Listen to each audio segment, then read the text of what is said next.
I am a South African. I was born in South Africa. I grew up in South Africa. I love South Africa. I am South Africa. You cannot take South Africa out of my heart. It's part of my identity. It's part of who I am. But I don't have the right to call myself a South African citizen.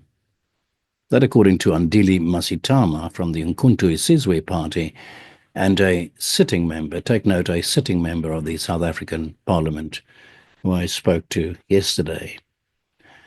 Andile told me in no uncertain terms that I have no right to call myself a South African, not until such time that I acknowledge and give back the land he claims my forefathers had stolen from his people.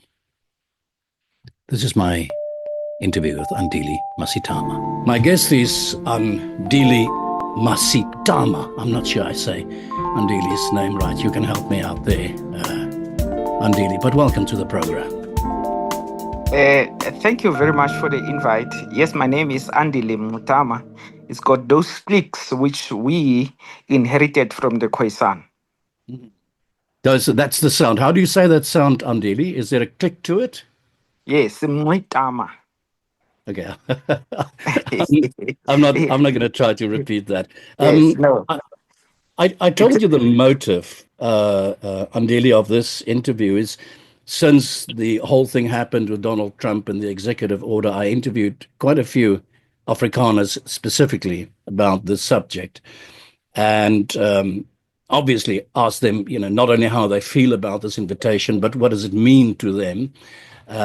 And there's also a certain irony, of course, in this invitation that Trump has made, and one can look at it very cynically as well. But be it as it may, in the process of these interviews and the reactions that I got to these interviews, your name got mentioned a number of occasions as an example of why people believe that there is, to call it, the most softest term would be friction between black and white, or that there is this hate coming from politicians such as yourself. You're the example of that hate. In fact, I just told you now, my guess is, if I may say so, as a white Afrikaner and from a white Afrikaner viewpoint and then a conservative white Afrikaner viewpoint, you're probably, likely, the second most hated man in South Africa. So I wear that as a badge of honor. I'm hated by the right group of people, and for good reason. Let's start with the Trump executive order. It's been some time now. It's much talked about here. I mentioned to you the things now. People are really perplexed and surprised by that. And there is this cynicism and irony about the fact that it's the same people that created apartheid are now going to Washington and are talking about how they're being discriminated against. How do you feel about this? But more broadly, what kind of effect has it had on the black community in South Africa the last couple of weeks? Well,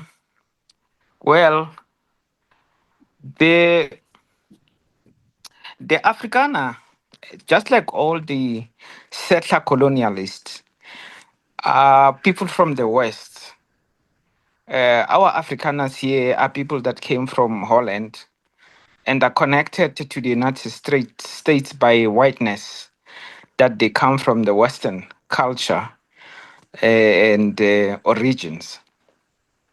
And at the back of their minds, they always knew that whatever happens to them on the African continent, they have Europe and the white world to call upon and to go to.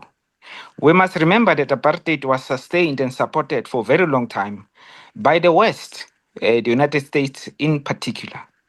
So when we call for redress to bring justice to colonialism, which is something which is cemented on the land question, these children of the West have Big Daddy, America, and Europe to call upon. And so Trump represents the conservative element, which is highly protective of its kith and kin, which is in Africa as settlers. So our call to intensify the project of returning land to Africans is going to annoy, irritate, anger the Western white world, and now here represented by Donald Trump. So Trump is simply protecting his family, and we've seen even now they kicked out the ambassador of South Africa, showing that white power will intervene to protect its progeny wherever they found themselves in. They have made a good example with Zimbabwe because Zimbabweans had the courage to touch the white skin, and the white world has destroyed that country. As an example of what happens when you take land from white people, you will deal with the wrath and power of global whiteness. So Donald Trump is simply representing exactly that sentiment. And we, on the other hand, say, good riddance, let them all go to America and we'll live in peace in our country. We shall have addressed the colonial question, which is a settler colonial question because Europeans have settled here in their largest numbers outside of Europe. So Donald Trump must take all of them so that we can experience peace. How far do you go into this whole?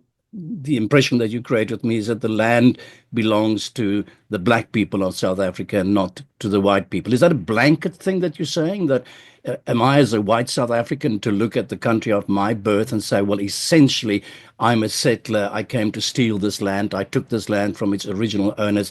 Therefore, the land does not belong to me. Are you, in fact, saying to me that you deny me my right to the land as a blanket statement? 100%. White people have no claim over this land. White people arrived here in 1652 on those ships with Jan van Riebeeck. And you started a big war. In fact, you started the war with the Khoi and the San. By the way, before the arrival of Jan van Riebeeck, Portuguese arrived there.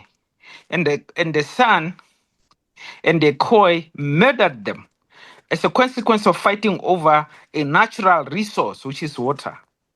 Then later arrived Jan van Riebeeck and started colonizing the African soil. Again, the first battles and the first Robben Island, where you sent Nelson Mandela for 27 years, the Robben Island, the first person to be sent there was a Khoi leader who was arrested for resisting European colonialism. So white people's claim to land is based on conquest and theft. And you know, in the African idiom, we have a saying that says, "Ikyala liboli." In other words, any debt does not prescribe. White people owe us our land back. Not only that, to create modern South Africa, you enslaved us, took the land, turned us into laborers in the mines that originally belonged to us, made us mine workers, made us farm workers to work on land which originally belonged to us, to create modern South Africa and to create this heaven on earth for white people and hell on earth for the black majority. This is the historical process which starts with the land theft. White people do not arrive here with land. How did you get this land here? We have a history of 100 years of war with the Xhosa people, with white people who arrived here. Of course, by the end of the 19th century, he had defeated us in those battles. But we fought for this land. And you defeated us because you had the Maxim gun.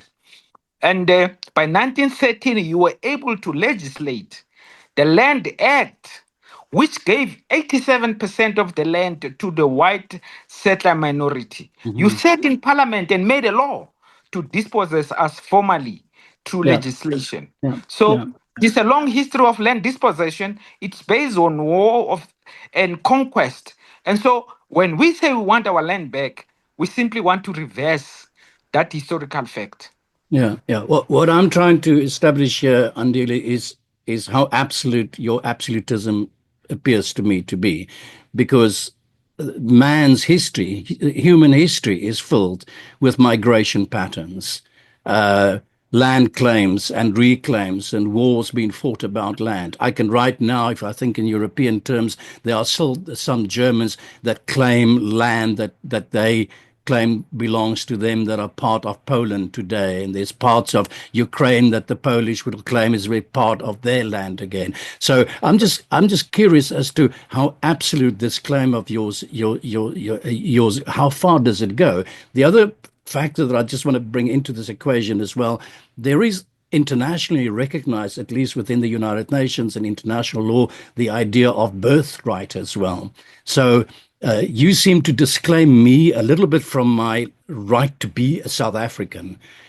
How far do you go in that claim? I'm not talking about just the physical land that you're talking about, but you seem to claim that because you were there before me, it does not give me any right to be part of the land at all. How far does that go? The problem we have is you did not arrive here as visitors who came and coexisted peacefully with the original occupants. You came here with war of conquest. Mm-hmm. You killed, murdered massive people to claim this land. So the duty But of let me just ask you this here before I forget the point. But did you not do the same? Were the Khoisan not people the original landowners, the Bantu people, as they'd known? I don't know if that's an offensive term or not an offensive word to use.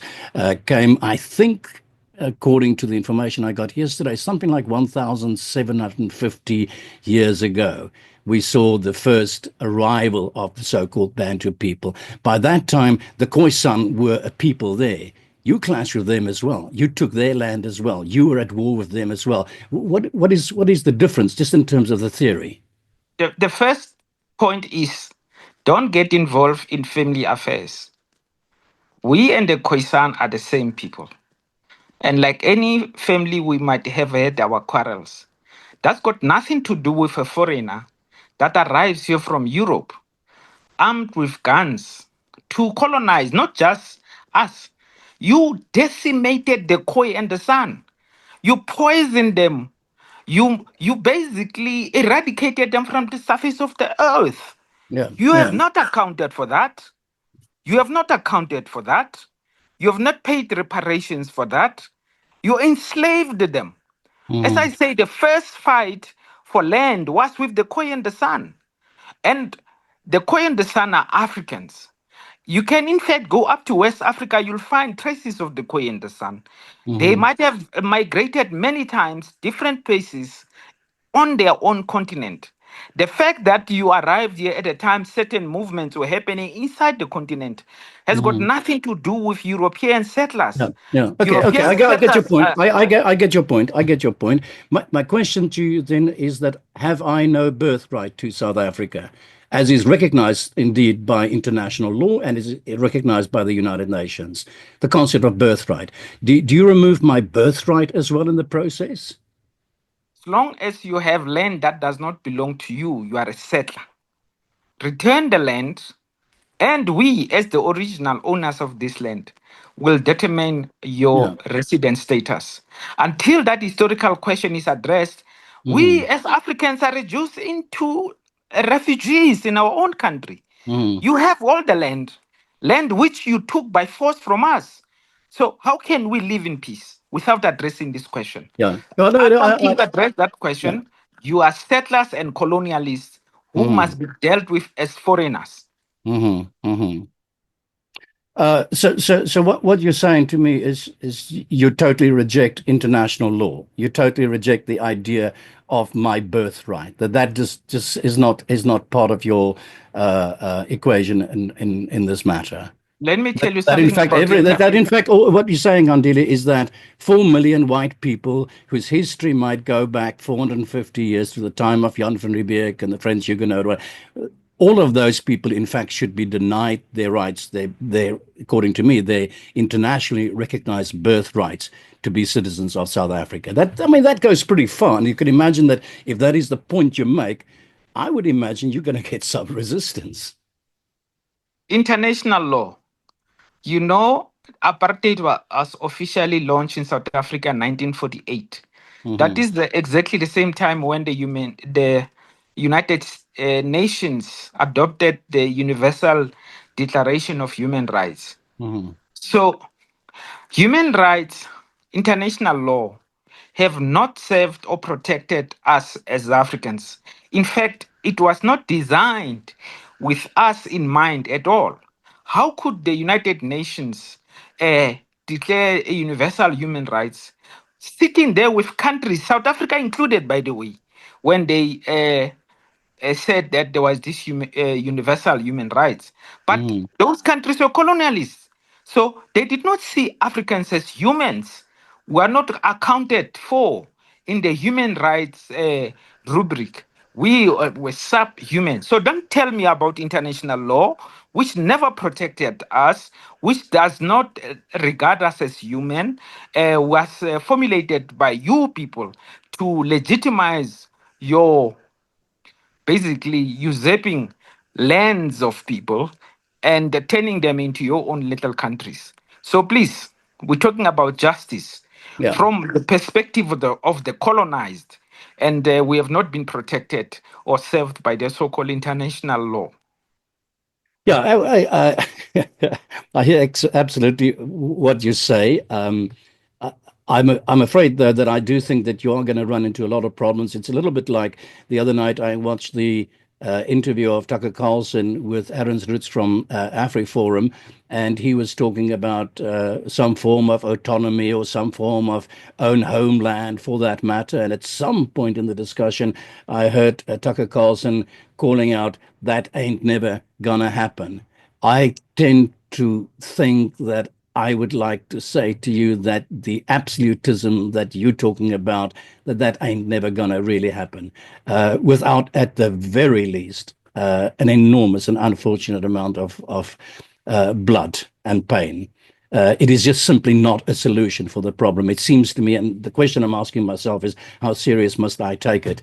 Because it ain't never gonna happen. These people are not gonna just disappear. 4 million white folks are not gonna just simply dissipate into thin air. You sound like Ian Smith of Hmm. Zimbabwe.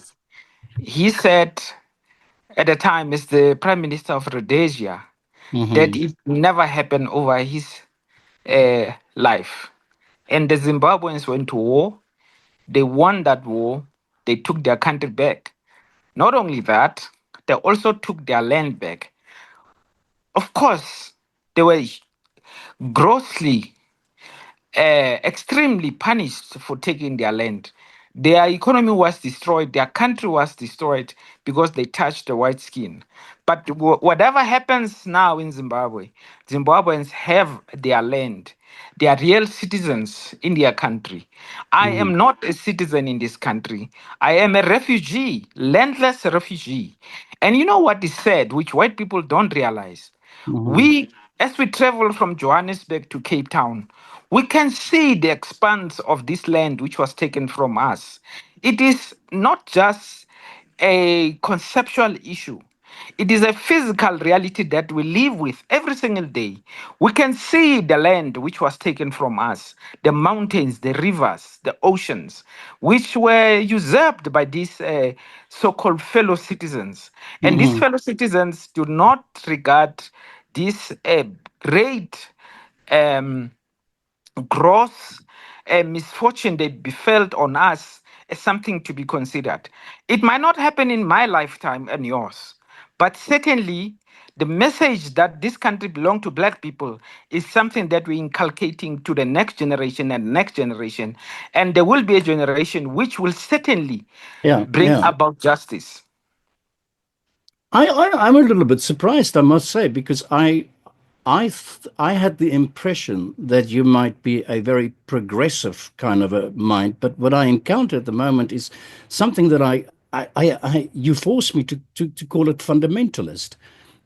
It's virtually as if you're undoing human history or want to undo human history. It's just the impression that I'm getting is that it's like a denial of historic facts. No, Migration patterns are not. Let me just finish this. Migration patterns are not unique to South Africa.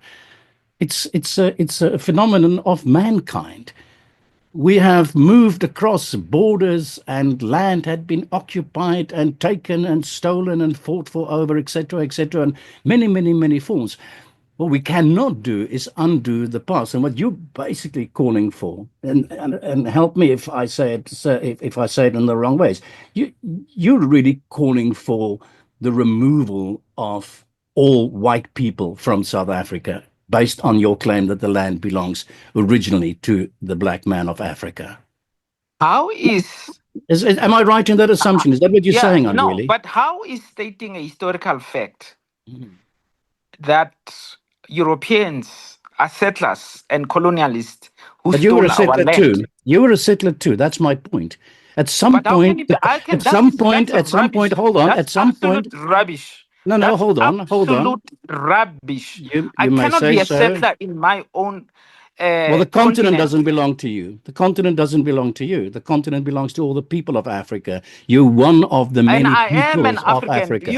This is nonsense white Okay, racist thinking that okay. somehow you can impose that I'm not an African and there is a piece of Africa which does not belong to me. I mean, Hmm. I was born, bred here Yeah. and raised here. I did not come with ships. I did not colonize anyone. You are settler racists who are Hmm. foreigners, and you want to insist on your right over our land that you took by arms, land that you do not have a right Let me let over. me let me let me ask you this question, Andile. There are in Holland here, where I live now, there are many, many, many black people from African origin that had been born in this country, are respected as Dutch in this country, with citizenship in this country based on the concept of their birthright, fully embraced and fully accepted and fully part. With this absolutism of yours, this absolute idea that you have about Africa only belonging to the black people of Africa and not to the people who are born there, that are part of that soil, how would you then deal with black people from African origin here in Holland or in France or in many other European countries? Would you have to de facto get rid of them as well, because the How did land they could never arrive? How belong did to they them? arrive? How did they arrive in Europe? Did they come there as settlers? Did they fight and enslave a European and Hollanders? No. In fact, I know for a fact A there's lot of some them, Europeans that a lot of them, my friend, came through illegal means. If you really track it back, a lot of them came through exactly illegal means illegal and means became to and because we respect human rights and because we respect the idea of birthrights, we actually are open enough to say they are part of us. They belong yeah. here. We don't discriminate against them. We don't want to chase them into the sea. They're part of this country. They're Dutch. We call them Dutch. Exactly. So I'm just talking about They what they surprised arrived. me. All that I want to say to you is what surprised me is how absolute you are in terms of how you see how black and white you are. In fact, there's no wiggle room here for just very, I would imagine, respected ideas like the fact that I'm born in that country gives me some right to that country and a right to be there. As simple as that. No, well, let's clear the false dichotomy you're trying to draw between immigrants who mostly run away from their country because of Europeans who are creating wars for the minerals in those countries. When they Mhm. arrive there, they must go through a whole system, but they don't take land of Europeans. They don't come there as settlers. They don't enslave people in Europe. They don't colonize any lands of Europeans. Yeah. No, They are mere workers who yeah, I hear come what there you to say. I seek. hear what you say. Yeah, I hear what you say. So what you say is, in fact, that America's history should be turned around as well. America should go back to the Indian people that lived there before.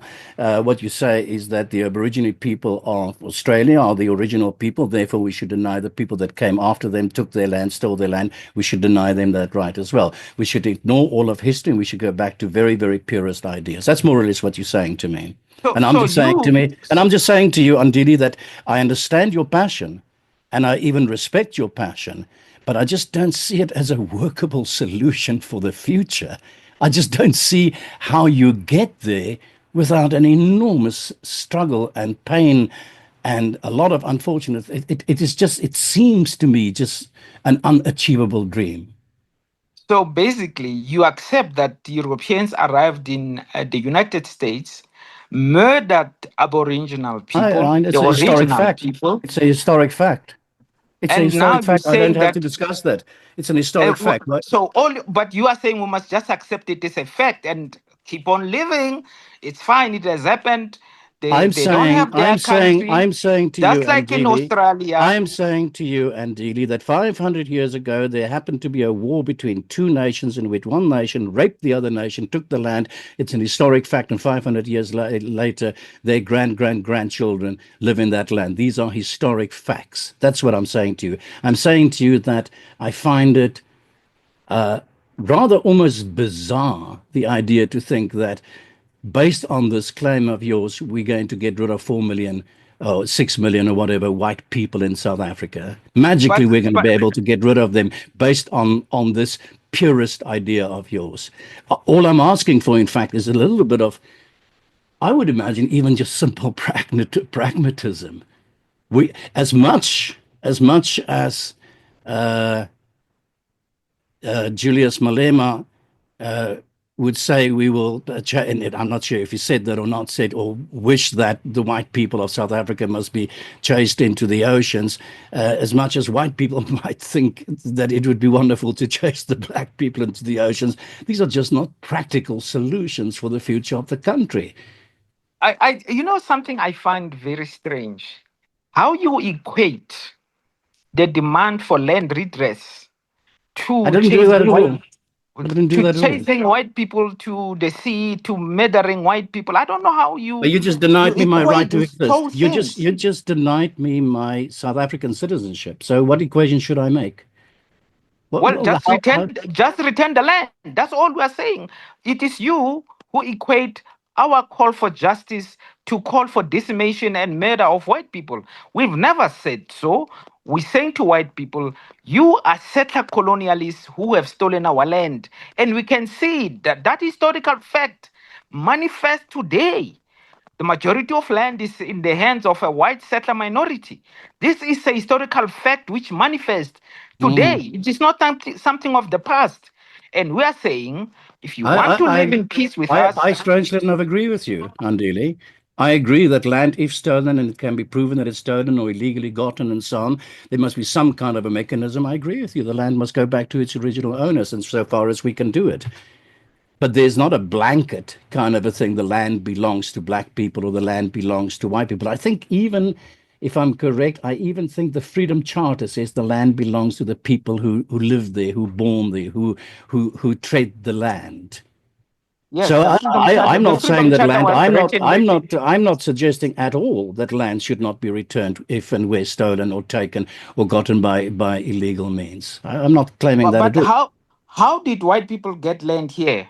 Since you come from Europe, you didn't Well, I bring would any imagine land the with you same guys. way. I would imagine the same way the Xhosa people, when they originally came to South Africa, got land there as well. The Probably Xhosa, through some wars with the Khoisan people, some clashes, some struggles for land, and processes of assimilation. But the same way, I would imagine, in some form or other. you are equating European settler colonialism with African settlement patterns, which is certainly incongruent. You are Mhm. colonialists, you are invaders, you are foreigners, you are oppressors, you are usurpers. I mean, Mhm. you have all the wealth today. How did you get that wealth? As a result of Yeah. colonialism and oppression. And you Mhm. had You're established an right. I apartheid get that. system, I which get by that. But law oppressed us. By law, yeah, yeah, you I get made that. laws I to get that. oppress us and to kick us out from certain parts of the land still, I get that. even after 1913. So Yeah, yeah. you have not paid reparations for colonialism, for apartheid. You have not returned our land. Not one white person have any right to any piece of land in this country. All of it goes back to colonial theft. and colonial conquest. And we are anti-colonial. We are trying to bring justice and to quarrel with history. We will not settle with history because it's an unjust history. Yeah, yeah. There's a lot of unjust history in all sorts of parts in the world. There's a lot of really bad things that have I happened. don't care. I don't care But for other parts of the world. I yeah, care for the unjust history which impacts directly on me and on my people yeah. and my country. Yeah, I suppose the way you and I do differ from one another, Andile, is I accept certain historic facts, and I accept the presence of the white man as an historic fact, however you wish to label it, and I just do not see that it is feasible, possible to design a political future or an ideal based on trying to get rid of the historical given fact that there are now something like 4 to 5 or whatever 6 million white people in the country.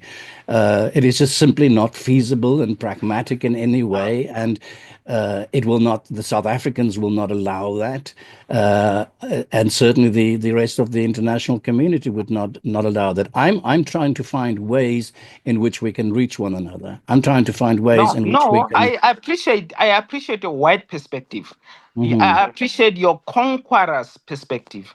You are insisting on me accepting the terms of our defeat, to accept the terms of colonialism, to accept the terms of apartheid, to accept the terms of racism. I'm simply saying no. We're going to have this fight until justice happens from my perspective Yeah. as a victim. You represent the perspective of the conqueror, and I appreciate that and understand that. You and your people defeated my people, where we speak as a defeated people who must organize ourselves to find justice, to correct the historical injustice which Yeah. has been perpetrated on my people by your people. Your perspective is valid from your point of view, but I contest it 100%. Yeah. But what do we do with it then? Andile, what do we do with it? How do we get out of that then? How do we find a space at which you and I can live together in peace? How do we move forward? I mean, I can see clearly that the historical injustices must be addressed, but I would also imagine it must be addressed in a way in which you don't destroy the totality. So I'm trying to find some form of how do we move forwards in a pragmatic way that gives justice to those that had been taken from without having to destroy the entire thing, without causing a new war, a new battle, which I can tell Uh, you right now, you're not going to win and I'm not going to win. well, Nelson How do we get Mandela out of this? tried. How do we get out of this battle? How do we get out of this whole thing? Nelson Mandela Pragmatic. tried reconciliation without justice. So let us come together. Let us forget the past. Let's live together without addressing the question that brought about the conflict.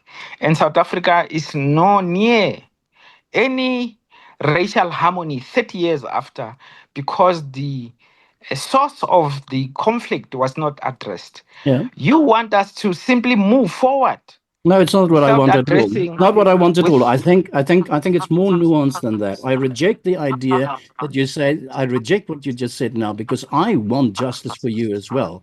The only thing is that I do not want to destroy everybody in South Africa. I just well, want to find a way in which we can do it. Let me ask you this question. Let me ask you this question. The deal that was made in Kudesa in 1992, when the new South Africa was constructed, are you saying, and that's what I get, did Nelson Mandela um, sell out? that deal Did was to Nelson Mandela give, sell out? of course, that deal, its terms was a retreat from demanding justice. Mandela wanted to get the ANC into power so that the ANC can do the right thing. And that deal was to simply make sure that white people surrender the state to a black majority. Mhm. The job of transformation was to happen after the ANC's first 5 years, because that Mandela deal, remember, was for 5 years. The sunset clauses where they would have to co-govern with the National Party and all that. But after 5 years, then the black majority should have been able to kick on. And kick in. And in fact, the ANC got two-thirds majority. They could have amended that constitution of compromise of Nelson Mandela. They were now in power. They control the state. They control the instruments of violence of the police and the secret services and all that goes with that, which was the instruments of oppression used to oppress us, to undermine our efforts for liberation. Nelson Mandela basically gave us a breather by making that compromise. That compromise was not to be permanent, but you white people want to make it permanent to make sure that we do not get our land back. That is why Let me just react to one thing. You keep on saying you white people, and that your you is very much in your face, with your finger poking in my face. And I appreciate that and I respect that. But let me ask you this. 80 years of a struggle for freedom in South Africa for the black man. 80 years of noble struggle for the African National Congress.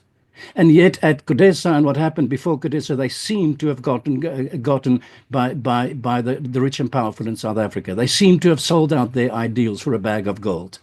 Am I right or wrong if I say that? Is there wiggle room for introspection for you? You see, you like to gaslight the ANC. They are either corrupt, they are incompetent, or they sold out. What is the responsibility Did they or don't of they? white people? Andile, did they or don't they? You say I don't discuss the failures of the ANC with white settlers like you.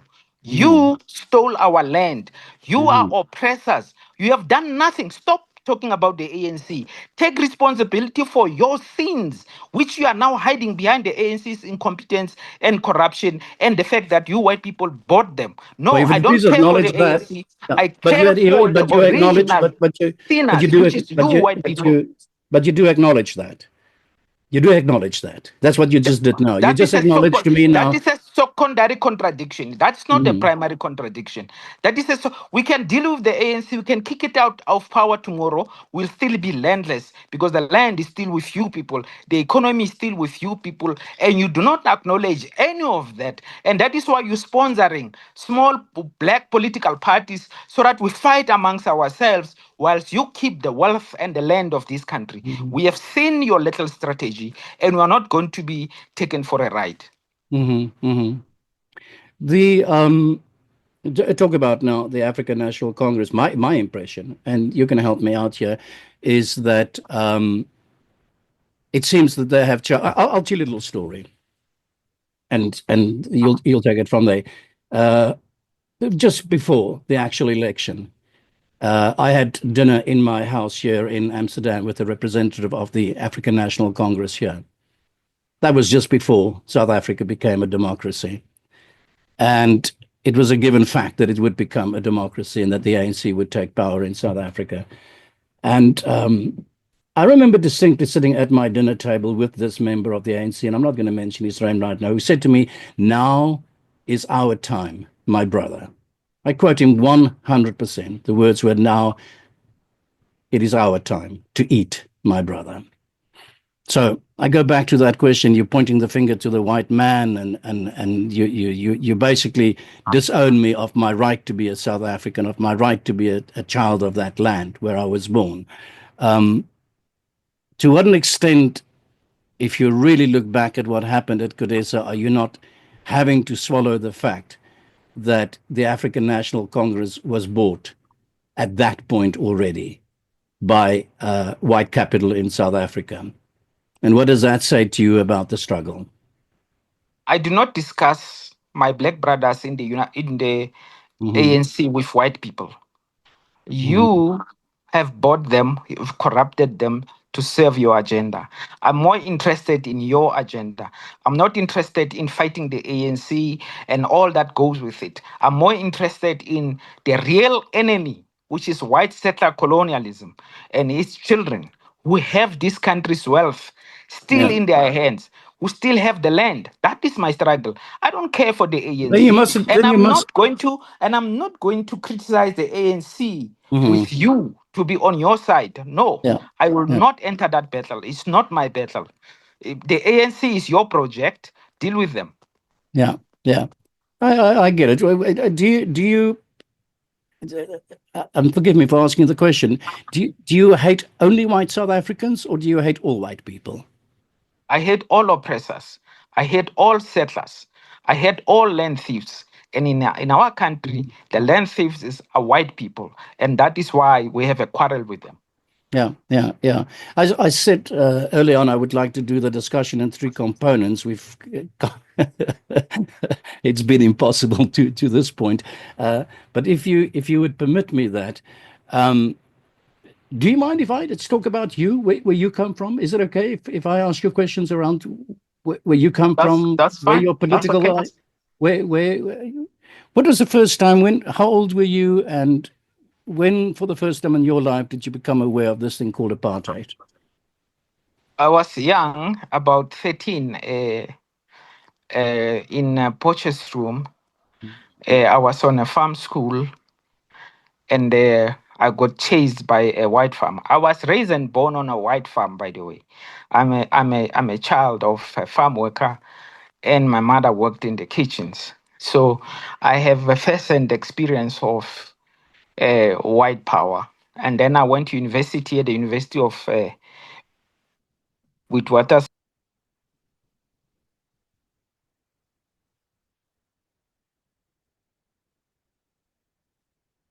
Let me pick up here. Andile, I hear what you say. I hear your passion. I hear your anger. I would want to say I hear your pain, but you may find that that's maybe not the right terminology or word to use. But I must say at the same time, and I'm an outsider. I've lived in Europe now for the last 25 years of my life. Um, I'm a little bit disappointed, I have to say, because I somehow would want to believe that there is space for us to find compromises on even the most difficult questions in this world. And my impression is that I find you so fundamentalist in your approach that it seems to me that it is or so absolute that I just don't see any solution whatsoever. No compromise, no space for even talking. It seems to be, help me out here. What is so difficult with acknowledging that white people are settler colonialists who Why do you say that? I don't think it's so difficult to accept that. I think white people are. because how else do you characterize my position as fundamentalist except the fact that I am clear that the land must be returned and land was stolen? That is my only position. Yeah, So, yeah. and you Let me, want us let to me, find a solution outside of this question. How is yeah. that possible? What you're saying to me sounds like the angry German who's standing on a piece of land in Poland and say, "I insist that you return this to me, or else we're going to have a catastrophe." That repeats itself all over history. And somewhere along the line, we have to, it seems to me, draw the lines and find solutions that are workable, So as you are opposed to this extreme fundamentalist position that says, because what you really said to me today, if I may say so, is you seem to deny me my right to be a South African. you have no right to be South African, which is based on land theft. That is what I'm contesting. You may Return the accuse me land. of land theft, Andile, but you cannot deny my right to be a South African. That right is internationally recognized. I was You can born on you that land. can claim your South Africanness as much as you have, but you must return the land. Okay. That Okay. is the only question that I am raising, and you are insistent on associating your South Africanness with keeping the land which you stole from us, I never and said so that it even. is you I did whose not. whose idea. This is the problem. This is the problem of the discussion. I did not even say that. You assume that that's what I said. No, I didn't even that say. I is did not. that. Anthony, I did not. I did not even say that, my friend. I did not even suggest that. I said we have to find solutions that are workable. That's all I'm asking for, is that we've You got to sit down around a table and figure out how to sort out this problem. And it certainly cannot mean de facto just hand over the land. De facto, it all just belongs to black people in South Africa. It cannot simply mean that. It's far more nuanced than that. What can it mean? Land is an absolute entity. Mhm. You either have it or you don't have it. There is no Okay. middle road.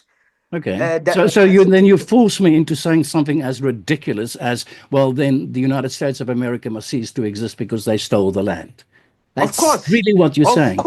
And course, it means that of Australia course. should cease to exist. And it means that the European map should be redrawn entirely. In fact, every single country in this world's maps must be redrawn based on your theory here. Absolutely. And can you see the The absurdity of United that? States of America must cease to exist so that justice can be given to Okay. the Aboriginal people. Okay. Just like Australia must cease to exist so that the Yeah. Aboriginal people can have their. You white people insist that we must accept the terms of our defeat and your white supremacist reality on us. We are simply saying no. And we are going to agitate for this. We are going to continue to quarrel with history until justice is served, and it's Hmm. served from our perspective. Yeah. Yeah. When did that quarrel start? Don't you think that quarrel started in 1994? The quarrel started in 1652 here Hmm. with the arrival of Jan van Riebeeck. Hmm. That's when the quarrel started on our Hmm. shores and in many other But you're non-European a smart countries. man. Come on, Andile. You're a smart man. You're not a silly boy. You're a very intelligent man. You know that what you're saying is absolute rubbish. You know that it's not possible for us to say Australia must cease to exist, that the United States must cease to exist. You know that that's not a workable solution. You know that that's just noise and stamping your feet and meaningless at the end of the day. And I don't mean to be rude or anything like that, but it's just not Of possible. course, you have successfully decimated the Aboriginal people in Australia. You have made them into a minority which will not be able to exert justice, just like you have done in the United States of America. Luckily, you How have many not been tribal able. wars? How many wars between different factions had been not in Africa? That's nothing. That's none of your business. Well, it's The war that you have instituted in the world, you white mhm, people, that is the war that we worry about. That is the war that mhm, has reduced me yeah, into a refugee, landless person in my own country. That is mhm. what. That's what concerns me. The battles amongst African people or Aboriginal people is none of your business. That does not justify what you have done on those people, decimating them, reducing them into minorities. All right, let's get And even practical. here, you succeeded only with the Yeah, Khoisan. You yeah, have not been able to succeed it with the majority of black people. And we are lucky for that. And we are going to use our majority to exert justice. That yeah. is why we're talking about land expropriation without compensation. And the majority of us agreed that we must take this land without compensation. You're fighting your battle at the moment, together with uMkhonto weSizwe, with the MK party. Um, is this vision that I've just gotten from you now? Is that vision shared by the MK party? Is that the ultimate goal of the MK party as well, We or are want you the just an land. outliner? We want the land back. That is the ultimate vision of uMkhonto weSizwe. We want the return of our land. We want the return of the economy to black hands. And we are not saying white people must go to the sea. We're not even saying that. We're simply saying share the wealth of this country. That is the basis of justice and a lasting solution and coexistence amongst us. You cannot have I know over you've used the word 70% of the land. you've now used a word that you've not used before in this conversation. You've now used the word share. That's quite a departure from the absolute stance that you've taken just 5 minutes ago. 5 minutes ago, you told me that I don't have a right to be a South African. Now you're saying, well, we want to share. Explain that to me. Of course, you will share on the Hmm. basis of accepting that the land and the wealth belonged to the African people, and you will share on our terms. We will then say, you white people, this is what you deserve as being citizens of the country. But primarily, the land belongs to us, the wealth belongs to us. But you are citizens, you are here, and we are not going to whoosh you away. You will live here on the terms set by the black majority. Hmm. Just like if I go to China, I will live in China according to the rules of the Chinese. There's a dichotomy here because what I took out of your discussion so far, but from quite a healthy dose of what seems to be a lot of anger, um, and I would go so far as use the word hate, and I'm not saying it's justified or not justified, but um, I'm trying to find out what are the terms then that you're talking about. I mean, you have to admit to me that you just told me 5 minutes ago that I don't have a right to be a South African because I was born there. I'm part of the offspring of the settlers. Therefore, I don't belong in that country, and I can only live there on your terms. What would those terms then be? Surrender the land I have, surrender the wealth that I might have created, surrender all that I have, for you to decide what proportion of it I may or may not keep. How does that settlement seem to work for you? It will be based on justice. What is justice? Justice is to redress the injustice of the past. Yeah. And that main injustice is based on land dispossession. Land Hmm. must be returned to its rightful owners. And that will be the basis of creating a new country, a new society where discrimination and injustice is something of the past. But you white people are not prepared to acknowledge the fact that you stole our land. You are not prepared to acknowledge that you reduced us into workers on farms and mines and factories which you own after dispossessing us of our land. You don't want to accept any of that. You just want us to continue on the basis of injustice where you live like in heaven here in South Africa and the black majority live in hell. It is not sustainable. It is not acceptable. It Yeah. must be addressed and it will be addressed. How are you going to address what is, in my view, the most urgent and most difficult problem in South Africa, the enemy of all, namely poverty? I read the statistics yesterday. Something close to 50 or 60% of, if I may use the term, our people, and I mean that inclusive of all South Africans, then live under the poverty line. The poverty is such that it is just not sustainable. It is a threat to the future of the country. How are you going to do that? How are you going to develop the land economically in a way in which everybody can eat, can have food on the table with the kind of language that you have? How do you do that? How do you build an economy for the future of South Africa on the terms that you seem to espouse?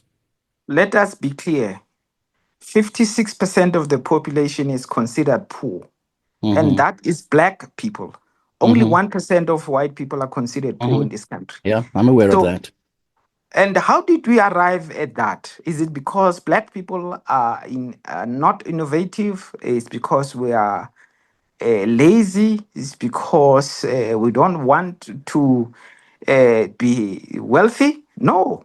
This is outcome of a systematic legal process of apartheid and white supremacy. That is why white people are as wealthy as they are. It is not because they are hard workers. It is not because they are more innovative. It is a legal system. You know, up to the 1930s, there were white poor people in this country. It was a deliberate state project of the apartheid regime that catapulted white people out of poverty and made them this wealthy group of people that lives on the best part of the country, that has the best part of the land. And by the way, even agriculture under apartheid was highly subsidized, highly dependent on state support, which unfortunately the post 94 government has not done. But all the wealth that we see in the hands of white people, it is shocking that 56% of the population is considered poor in a country, by the way, where some of the biggest mineral deposits lies. We have the largest deposit of platinum on earth in South Africa, but it all belongs to a small white minority that has usurped the wealth of the country to itself and is not sharing this wealth, all of it going back to land dispossession. So Hmm. you're asking me, how do we address this issue? It is very simple. Share the wealth, give back the land, make sure that we also participate in mining in a serious way. This is how you address poverty. This is how you catapult 56% of the population out of the poverty that we experience today, where only 1% of white people are considered poor. It is not sustainable, it is not acceptable, and it's not ethical. I don't know how you, as somebody who claims to be reasonable, can accept these disparities as acceptable. The fact that black people are excluded from their economy in their own country is something that we can accept and sit down and say, oh, But well, I don't. You history see, has that's happened. you assume things, Andile. You assume a lot of things. You assume that I accept that. You assume that I don't define it with you as a massive problem that must be resolved. You just assume these things. You don't know But that. your It's a simple solution no. That's is, a, that's a no. I'm terribly sorry to say that to you, but that's just a crude assumption that you're making. It's of more, far course, more. I, I I, think I'm a way more nuanced than, and I'm a lot more sympathetic towards your cause than what you possibly can imagine yourself. And I think in the process of all of that, instead of actually moving forward, you kind of force me backwards. You force me into a you corner see, in which I will retaliate in the same you way that have you're treating me. you have You know, the option. you give hate, you get hate back. You You give have the hate, you'll get option. hate You see, back. you have the option of joining your white, racist, violent group as soon as you get any pushback from those of us who want justice, because you have that option. I don't have that group. I don't have that option. I have the option of staying with the multitude, millions of poor, landless people who are in that position, put in that position by your people, by your systems that continue to But benefit is it not, your people. is it not then deeply ironic that your people, since you're now talking in terms of your people and my people, that your people actually got the land in 1994? But Which with land? that, you seem to South Africa. You got possession. You became the new democratic government. I read a Yes. statistic yesterday, a statistic that told me that round about the 80s, in the region of 50% of South Africa's people lived under the poverty line. That was in the 80s. Roughly, according to the World Bank, 50% of South Africa's people lived under the poverty line. We are 30 years post apartheid. We now talk about 55 to 60%. So, is there not something that you can point the finger towards your people, since you refer to my people and your people, which I find crude terms because I don't think it exists. I think of myself as a South African, black, white, pink, purple. I don't give a damn what color you are. That's my attitude towards it. But isn't there something that you need to reflect upon yourself as well? That you say, well, perhaps if we had not, my people had not stolen all the money, perhaps if my people had not actually been so corrupted in the meantime, perhaps we could have moved South Africa forward. Is there not an argument to be made for that as well? You see, you white people have corrupted and captured the ANC to rule because, by the way, Quite easily, it seems to largest be. number Quite the easily, by largest the way, number of Andile. It seems to be have been a very easy process for an of course organization that fought for 80 years, that was of so of of highly respected internationally. of And when you of, saw the first pot of gold, it seems to me you just rushed towards that pot of gold and grabbed that pot of gold over the rights and the dignity of your own people. of course, that is the Yes, kind of discussions that the white racists want to have. The corruption of it's the part of the ANC, discussion. It's part of the the discussion. incompetence of the ANC, but not the Not the fact that the biggest incompetence, beneficiaries, not the the incompetence, biggest, not the the incompetence, the corruption. Absolutely, it's part of the the, the discussion. by the way, the biggest corruption is by white people in South Africa. It's not by Mm, black people. The mm, biggest corrupt man is Marcus Jooste, who disappeared over 30 billion rand. And you people are not interested in white corruption. yeah, The yeah. fact that the ANC has served white people, you are an unthankful, ungrateful bunch of people. The biggest number of millionaires were created under the ANC rule, not even under apartheid. The ANC government has served you absolutely well at the expense of the black majority. But you want us to have a big fight with the ANC and not fight with the fact that you still have the wealth No, of the country. I'd like you What? to look. I'd like you to look in the mirror as well. You said to me that you are the mirror that white people that the white people are forced to look into. I'd like you to also look into the mirror, and I'd like us to take co-responsibility for the country. I And will not take any co-responsibility would responsibility be, with settler colonialists. Let me just ask you one question. What have you white people done by way of well, let redress? let me start with a very simple one. A very simple one, and now you can call me a racist if you want to. In 1652, I think we brought technology to South Africa. That's a huge one. And you may laugh at it. You may laugh at it, Uh, absolutely. But you know, if I go back here, not too far from where I live, there are the diaries of Jan van Riebeeck, and he writes about what he found in South Africa and how he saw the land and how people experienced the land. And then I want to also add to that, don't forget that my people, the Afrikaners, we were still called barbarians around about the 1900s. I know members of parliament in London would refer to the Afrikaners as barbarians. So don't be offended if I use certain, if I say things that it might irk you. I don't know. But when Jan van Riebeeck landed here, he did not find a technologically advanced people at the southern tips of Africa. He found the opposite, and that's probably also the reason of the exploitation in the crude environment in which he found himself. So I'm just merely suggesting to you that I do think that the white man contributed to the land. I do think that there is no doubt about it that we have an extremely corrupt and sad and miserable history, and a lot of things must be changed in the country. But I do think that the white people actually did bring a lot to the country as well. In fact, Nelson Mandela said that specifically as well, that we have to actually at least be grateful that the white man brought the knowledge from Europe and the technology of Europe that vastly contributed to the let development me of the let me country. educate you. Let me educate you, white man. When you and your people were living in caves, eating raw fish, I mean raw meat, we Africans at universities, I know, I've heard the you stories. Yeah, you were not bathing. yeah. We told you about hygiene. Hmm. So the template I've, for any educational system, technology, and so on is African. We brought universities to Europe. So what you have happened then to nothing those you can claim. universities? That how I mean, how did it all collapse then? You, of course, What because happened of to your that vast wars, civilization? They just because of your wars and your erasure of African contributions to civilization, including claiming the pyramids, which were created by black people. So your Western white minds are rapacious, are based on violence, are based on erasure, are based on subjugating people and their histories and distorting reality.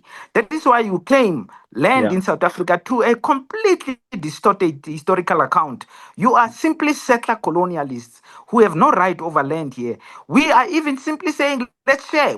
You don't have to share Yeah. anything, by the way. You took from us, you oppressed us, you enslaved us, you made us poor. And now you want to claim that the technology which you brought here to save you, not to save us.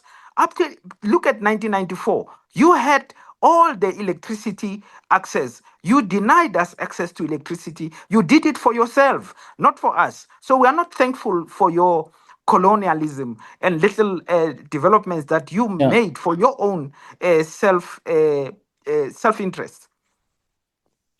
Yeah, Andile, I mean, it's really great talking to you. I must confess, a lot of it is, I really do think, what do I take serious and what do I not take serious? I'm not so sure. I know that you're a very smart guy. I know that you studied, I think, what is it? You studied sociology or something like that. I read somewhere. I have seen some of the series you've done around some of your political ideas and so on. I have a great deal more empathy, sympathy with your cause than what you could possibly imagine. But I do find that at the end of the day, you kind of force one almost out of the conversation. And I don't know if that's a healthy thing for South Africa. I go back to that simple old saying, and maybe it's crude, that South Africa indeed has become, through the time, through the ages, something like the zebra. Kill the white spot and you'll kill the animal, kill the black spot and you'll kill the animal. I think we're a product of history. I think apartheid is a product of history. I don't think we can deny history, but I also don't think we can in one sweep just simply remove the facts and the realities of history. My appeal to you would be to sit down and to talk to more white people, and my advice to more white people would be to sit down and talk to more people like you, and see if we can't some way find a way in which we can make a compromise that could build the future of South Africa. Otherwise, we are in a rubbish kind of not very an adolescent kind of a discussion. It becomes cheap. It No, loses its value. no, So that's fine. My job is to upset white people. My job is you to don't push upset me at you. all. You don't upset me at all. What you do, what you do, Andile, what you do is you bring a certain amount of pity in my heart, because I so wish for you to also believe that there are people that are better than their skin colors, and that there are a lot of us that are far better than our skin colors. And there's a lot of us that really strive towards some form of unity. And my heart bleeds for what's done in that country, and to see the continuation of the hate and the anger. So no, what you do is you don't upset me. You bring a certain amount of sadness towards me, and a certain amount of pity, because I do think we're better. And I think No, the country absolutely. deserves better. No, my job is also just to show that all white people are actually on the same side. You will not stand on the side of justice I'm and the totally on side the of side black of, people. I'm totally on the side of fighting against any form of injustice. And I'm much aware of the enormous pain that had been caused by apartheid and by the history of South Africa. I'm not unaware of that. That's why I'm doing what I'm doing. That's why I'm trying to find a dialogue and not a shouting match. That's why I want to sit down with people and try to find reason and not hurling insults. So no, I think that you underestimate the genuine, heartfelt understanding and empathy of a lot of good people out there that would like to build towards a better South Africa, that want to see people not in. I had a discussion, a talk with Thabo Mbeki once. We sat in the blue train in South Africa, and the train was whizzing past the stations, and you saw these little kids come running, little black kids come running for a parcella or whatever they call that. And I asked him, he was deputy president at the time. I said to him, what goes through your heart when you see this? And he said to me something that I will never forget. He said to me, we have reached a point in man's development, human development, in terms of our intellectual capacity, in terms of our creative capacity, in terms of our resources that's available to us, to see to it that not one single child goes to school without shoes on. We can do that. What is absent in all of that is our morality. And I'm much aware of that fact. And I think it would be great if guys like you and me and many, many other people can actually sit down, cool the temperatures and say, okay, how do we do it? How do we really hold hands? How do we really move the country forward without all of this finger pointing and hate? Because we are quite aware of what happened in the country. And if anything, my desire is for all of us to create a better South Africa for all of us. That start with justice. Assimilate yourself to the idea of justice. Then we will be out of this. I've done it long before this discussion, my friend. Long before this discussion. Well, there's no evidence in your long moral lecture that because says you're not white people because simply that's simply bits that is simply you can't say white people return the land of black people. You have no right over that land. That land is stolen property. You have no such capacity because essentially you're white. Andile, with that, I'm afraid we're going to have to stop this discussion here. It was absolutely delightful to meet you. Thank you very, very much for this. I would leave the door open from my side. I would like to actually revisit this kind of discussion with you again sometime in the future, if you allow that openness towards me. Thank you very much indeed for this discussion. Thank you.